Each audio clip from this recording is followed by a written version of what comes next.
It started with me seeing Larry a lot more. He eventually moved in, and I was growing up fast. I moved into my own apartment during my senior year of high school, around 2007. By 2010, Ben was born.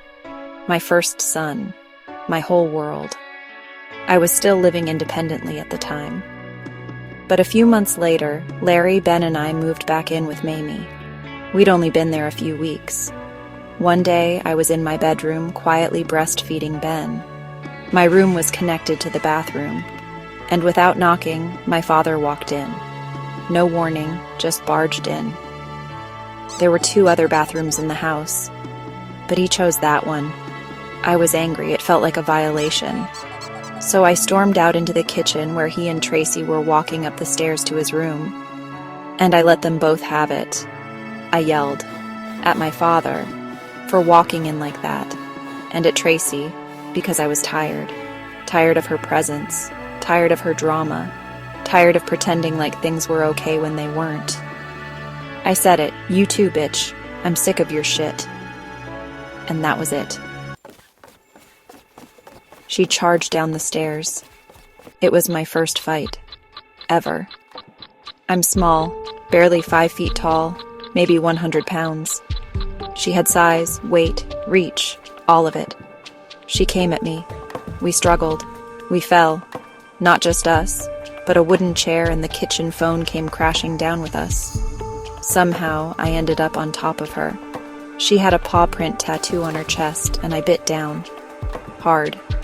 That was my moment of defense. That was all I had. By then, my father rushed down the stairs and pulled me off of her. Larry came running into the kitchen, but instead of protecting me, my father grabbed me and threw me backwards through the kitchen and down 3 steps into the den. And here's what I still don't understand. I landed. On my feet. From that position, with that force, I should have hit the ground. I should have fallen flat on my back. But I didn't. I stood there, completely stunned. Tracy got up with my father's help and ran back upstairs. I was shaken, confused, and hurt. I managed to call the police. A female officer arrived and talked to me out front. She asked if I was hurt. I told her about my scrapes. She took pictures. Then they spoke to Tracy, and suddenly she's in a neck brace. On a stretcher. A neck brace. For a fight with someone half her size, it was dramatic, it was performative, and it was all a lie.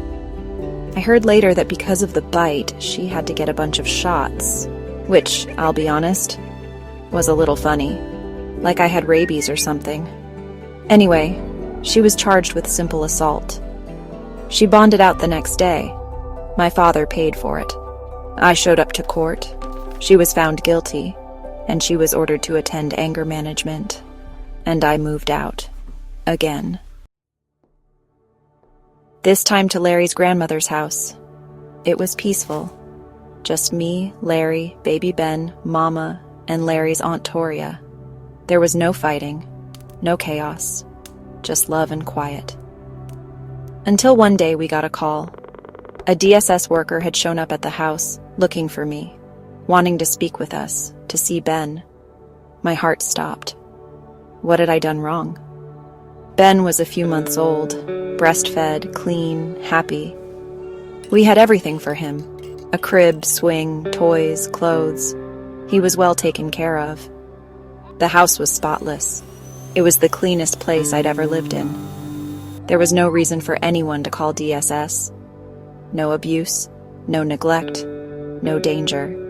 And yet, they came. In the back of my mind, I knew who it was. I didn't have proof, but I knew. It was Tracy. She wasn't finished. She had been found guilty. She had lost the fight.